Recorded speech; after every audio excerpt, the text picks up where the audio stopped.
Hello दोस्तों, स्वागत है आपका Tech Sky Math YouTube channel पर। दोस्तों, हमसे एक बार बार कमेंट में ये करके पूछा जाता है कि सर बताइए हम ग्रुप डी के लिए साइंस की याद कैसे करें, लूसेंट की बुक से साइंस याद कैसे करें। तो चलिए दोस्तों, इस वीडियो हम आपको बताएंगे कि आपको कैसे लूसेंट की बुक से साइंस याद करना है, जिससे आप अपने एग्ज़ाम में मैक्सिमम मार्क गेन कर सको। ठीक है दोस्तों, तो चलिए वीडियो को शुरू करते हैं। तो दोस्तों, जो साइंस आपका आता है रेलवे ग्रुप डी में, उसमें 5 सब्जेक्ट से मोस्टली क्वेश्चन पूछे जाते हैं आपका, फिजिक्स, केमिस्ट्री, बायोलॉजी, एग्रीकल्चर और स्पेस साइंस से। ठीक है दोस्तों, तो सबसे ज़्यादा आपके बायोलॉजी से, उसके बाद केमिस्ट्री, फिजिक्स और सबसे कम इस कृषि विज्ञान और स्पेस साइंस से क्वेश्चन आते हैं। तो हम आपको बताएंगे कि कैसे आप कम समय में ज़्यादा से ज़्यादा याद कर सकते हो लूसेंट की बुक से। तो दोस्तों, यहाँ हम लूसेंट की एक समान विज्ञान के नाम से बुक आती है, उस बुक को बेस मानकर चलेंगे।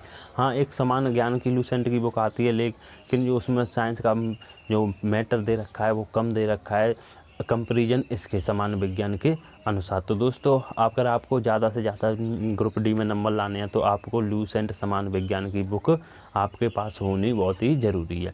तो दोस्तों, बहुत स्टूडेंट क्या होते हैं, बहुत हार्ड वर्क करते हैं लेकिन उनके एग्ज़ाम में पूरे नंबर नहीं आते। लेकिन कुछ होते हैं जो स्मार्ट वर्क करते हैं, जिससे उनके नंबर मैक्सिमम आते हैं। तो आपको भी क्या करना है, हम आपको बताएंगे कि आपको स्मार्ट वर्क कैसे करना है। ठीक है दोस्तों, तो सबसे पहले दोस्तों बात है कि आपको रेलवे ग्रुप डी का क्या है सिलेबस पता होना चाहिए।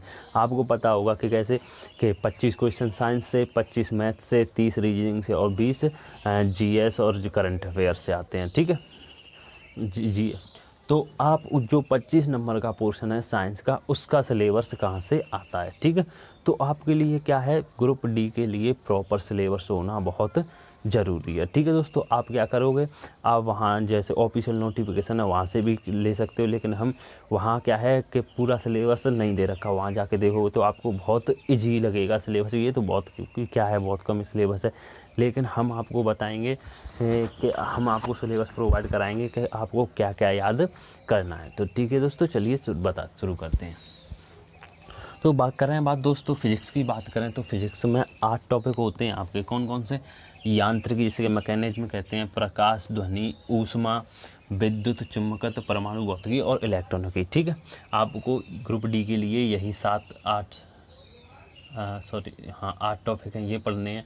उसके बाद रसायन विज्ञान की बात करें तो आपको इसमें शायद 10-11 टॉपिक हैं। परमाणु संरचना, रासायनिक बंधन, रासायनिक अभिक्रिया, अम्ल क्षार, विलयन, आवर्त सारणी, धातु अधातु उपधातु, अक्रिय गैस, मानव निर्मित पदार्थ, हाइड्रोकार्बन, कार्बनिक पदार्थ और उनके यौगिक, और रेसे, औषधि, रसायन। ठीक है, ये आपका क्या है, रसायन विज्ञान का सिलेबस है।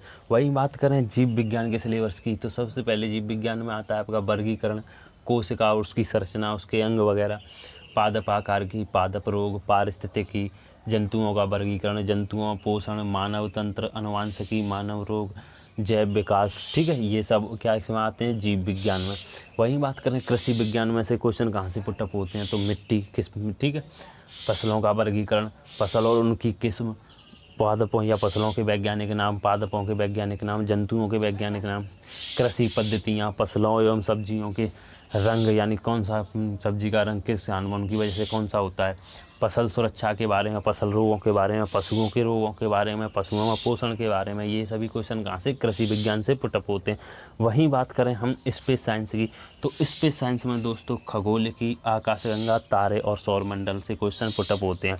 तो ये तो दोस्तों आपका सिलेबस रहा। ठीक है, आप ऐसे याद कर सकते हो तो याद कर लीजिए, वरना क्या करोगे, आप यहाँ स्क्रीनशॉट लेके इसका कॉपी पर पेन से लिख के आप यहाँ पढ़ते हो, स्टडी रूम के सामने अपनी टेबल पर इसे चिपका सकते हो, जिससे आपको क्या है, इनका सिलेबस याद रखे। दोस्तों, अगर आपको एक बार सिलेबस याद हो गया तो आपको स्टडी करना, याद करना बहुत ही इजी हो जाएगा। क्यों, उसके बाद आपको कन्फ्यूजन नहीं रहेगा कि हमें क्या पढ़ना है, क्या नहीं पढ़ना है। ठीक है दोस्तों, समझ आए। तो आप क्या करोगे, इसका स्क्रीनशॉट लेके कॉपी पे लेके अपनी टेबल के सामने चिपका लीजिए। ठीक है, अब बात करें हम पढ़ें किस तरह से। ठीक है, ये तो हमें सिलेबस पता चलेगा, पर इसे पढ़ें किस तरह से जिससे हम मैक्सिमम मार्क ला सकें। तो दोस्तों, आप ग्रुप डी के लिए तैयारी कर रहे हो तो आपको ज़्यादा डीप में जाने की ज़रूरत नहीं है।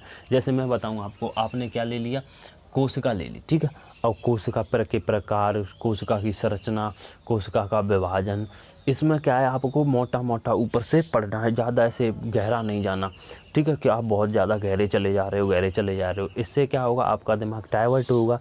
आपको क्या है, एवरेज लेवल का पढ़ना है, ठीक है।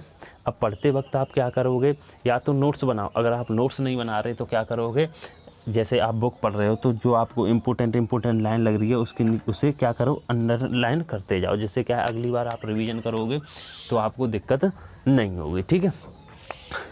अब बात करें आपको अभी से, मान लो आपको जानते हो कि जो रेलवे ग्रुप डी का एग्ज़ाम है वो मिड अगस्त तक आपका शुरू हो जाएगा, तो कुल मिला के आपके पास 35 डेज हैं, ठीक है। तो 35 डेज में आप कैसे पढ़ोगे, कितनी देर पढ़ना है, क्या क्या पढ़ना है, तो उस बारे में हम बात करेंगे कैसे पढ़ना है, ठीक है। तो दोस्तों आपकी स्ट्रेटजी ये होनी चाहिए कि आपको अभी से प्रतिदिन साइंस को 4 घंटे देने पड़ेंगे। कुछ यूट्यूबर्स हैं बहुत सारे कि सिर्फ 30 मिनट रोज़ पढ़ो, 1 घंटा रोज़ पढ़ो, साइंस में 25 में से 25 नंबर आएंगे।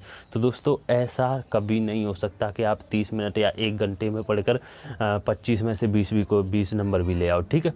तो आपको क्या करना है, साइंस को कम से कम अभी से 4 घंटे देने हैं। अब वो किस प्रकार देने हैं, देखो दोस्तों, मेन अपनी सब्जेक्ट कौन सी हैं, फिजिक्स, केमिस्ट्री, बायोलॉजी हैं, ठीक है। तो इनको क्या करना है, आपको प्रत्येक सब्जेक्ट को, फिजिक्स, केमिस्ट्री, बायोलॉजी को 1-1 घंटा रोजाना देना है, ठीक है। आपको 1 घंटा फिजिक्स पढ़नी है, 1 घंटा केमिस्ट्री पढ़नी है और 1 घंटा बायोलॉजी पढ़नी ही पढ़नी है। अब वो 1 घंटे में कैसे कैसे पढ़ोगे, तो 1 घंटे में दोस्तों क्या होता है, 60 मिनट होती हैं, ठीक है। तो शुरू के साथ 45 मिनट आपको स्टडी करनी है ध्यान से। जो आप बुक लोगे लूसेंट की, उसमें जो कुछ दे रखा है उसे क्या करना है, ध्यान से पढ़ना है, ठीक है। 45 मिनट आपने पढ़ लिया, ठीक है। अब जैसे कैसे कि आपने मान लो ये ले लिया परमाणु संरचना, ठीक है।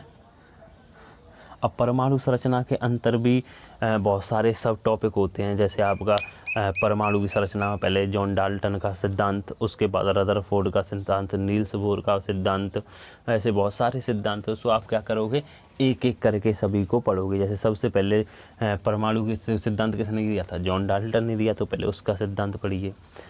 उसके बाद थॉमसन का सिद्धांत पढ़िए, उसके बाद रदरफोर्ड का सिद्धांत पढ़िए, उसके बाद नील्स बोर का सिद्धांत। यानी आपको स्टेप बाय स्टेप क्या करना है, पढ़ना है, ठीक है। आपको 45 मिनट ये आराम से पढ़ना है, ठीक है।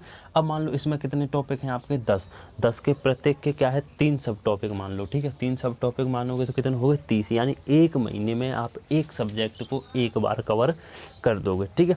ये रही 45 मिनट की बात। अब क्या करना है आपको, 15 मिनट बची हैं सर, आप बोल रहे थे आपने 1 घंटे बोला है, तो 15 मिनट में क्या करना है कि जो लूसेंट की सामान्य विज्ञान की बुक है उसमें जैसे केमिस्ट्री है, केमिस्ट्री चैप्टर जैसे ही ख़त्म होगा तो उसके बाद इसमें कम से कम 600 से 800 क्वेश्चन, प्रीवियस क्वेश्चन दे रखे हैं जो एग्जाम में आए हुए हैं।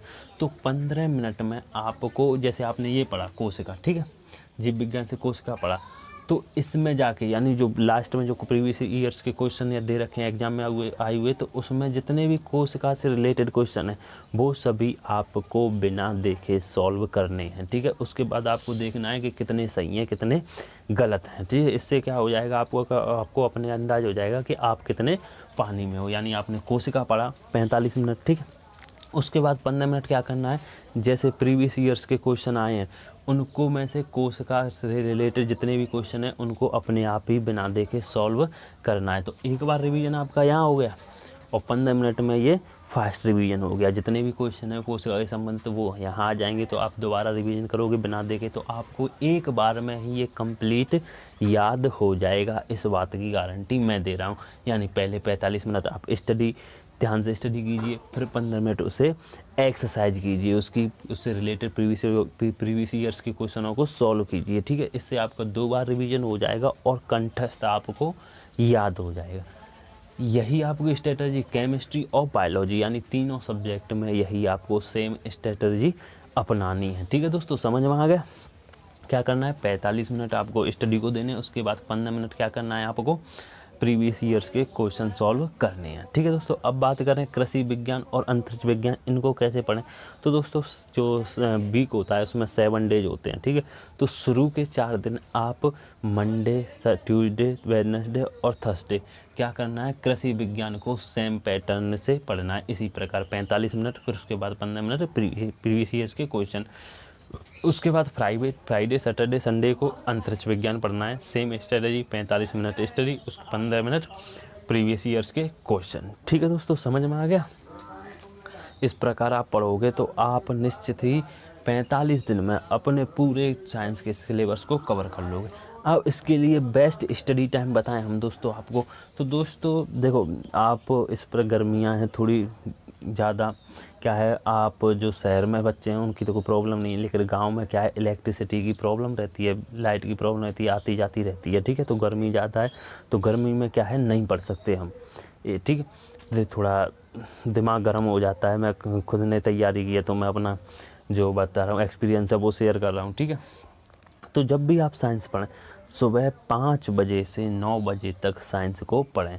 अब 4 घंटे कैसे हो गए, 3 सब्जेक्ट हो 1-1 घंटा और 1 घंटा इन दोनों, 4 घंटे हो गए। तो क्या करोगे, सुबह 5 बजे से 9 बजे तक आप साइंस को पढ़ें। ठीक है, इससे क्या है, सुबह सुबह आपका माइंड भी फ्रेश रहता है, जो भी पढ़ोगे फटाक से याद होगा आपको। ठीक है, तो टाइम टेबल क्या होगा आपका, 5 से 9 बजे तक साइंस को पढ़ना है। ठीक है, दोपहर में आपको नहीं पढ़ना है, दोपहर में आप मैथ और रीजनिंग कर सकते हो, और रात को जो आपकी जी के है, करंट अफेयर हैं, वो देख लो। ठीक है दोस्तों, अब ये आपकी स्ट्रेटजी थी। आप इस तरीके से पढ़ोगे तो मैं दावे के साथ कह सकता हूँ कि आप रेलवे ग्रुप डी के एग्ज़ाम में मैक्सिमम मार्क गेन कर सकते हो। ठीक है दोस्तों, तो दोस्तों आपको वीडियो कैसी लगी हमें कमेंट करके बताएं। वीडियो में कुछ अच्छा लगा हो तो वीडियो को लाइक और शेयर कीजिए, चैनल को सब्सक्राइब कीजिए।